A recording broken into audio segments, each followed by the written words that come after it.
খাল খনন কর্মসূচি ওনার জীবদ্দশা শুরু করেছিলেন। এটা ছিল একটা আন্দোলন, একটা বিপ্লব।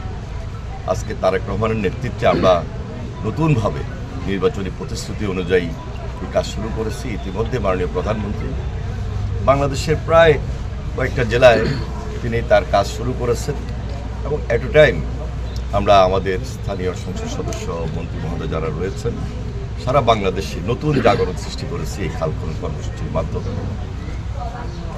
এই খাল খনন কর্মসূচি মাধ্যমে আমরা জনগণের সঙ্গে সম্পর্ক বাড়ছে, সাধারণ মানুষের সঙ্গে আমাদের একটা যে ইন্টারেকশন সেই সুযোগ তৈরি হয়েছে।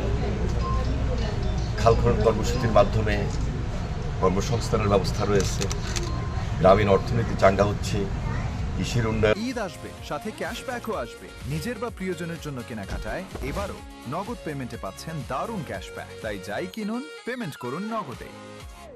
হচ্ছে পরিবেশগত উন্নয়ন হচ্ছে, সব কিছু মিলে ওই আন্দোলনটাকে নতুনভাবে আজকে এই দীর্ঘদিন পর আমরা হাতে নিয়েছি। দীর্ঘদিন অনেক বাধা বিপত্তি ছিল, অনেকে এই কাজ শুরু করেন নাই, অনেক সরকার এসেছিল। এর মধ্যে অনেকগুলা খাল যেগুলা বড় নদীও ছিল সেগুলো খালের মতো হয়ে গেছে। অনেক জায়গায় প্রতিবন্ধকতা, শিল্প যে কলকারখানা গড়ে উঠেছে তার বর্জ্য এসে স্তূপ হয়েছে, দখল হয়েছে।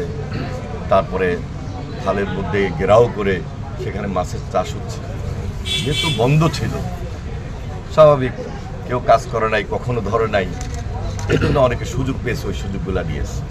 এখন আমরা যেহেতু এই নতুন জাগরণ সৃষ্টি করেছি তারেক রহমানের নেতৃত্বে, খাল খনন প্রক্রিয়া অব্যাহত রয়েছে, খালের গতিতে খনন শুরু হবে, খনন চলছে। এর মধ্যে এই ধরনের প্রতিবন্ধকতা দূর হবে। তারপরও মেজর যদি কোনো ধরনের অবকাঠামো কিছু থাকে সেটা আইন প্রক্রিয়া আইনগতভাবে আমরা সেটাকে ফেস করবো, মোকাবেলা করব। সব কিছু মিলে জনস্বার্থে আমরা আমাদের এই কর্মসূচি হাতে নিয়েছি। সারা বাংলাদেশে আগামী 5 বছরের মধ্যে 20,000 কিলোমিটার কমপক্ষে খাল খনন যদি আমরা শেষ করতে পারি, নতুন বাংলাদেশ, স্বনির্ভর বাংলাদেশ গড়ে উঠবে ইনশাআল্লাহ।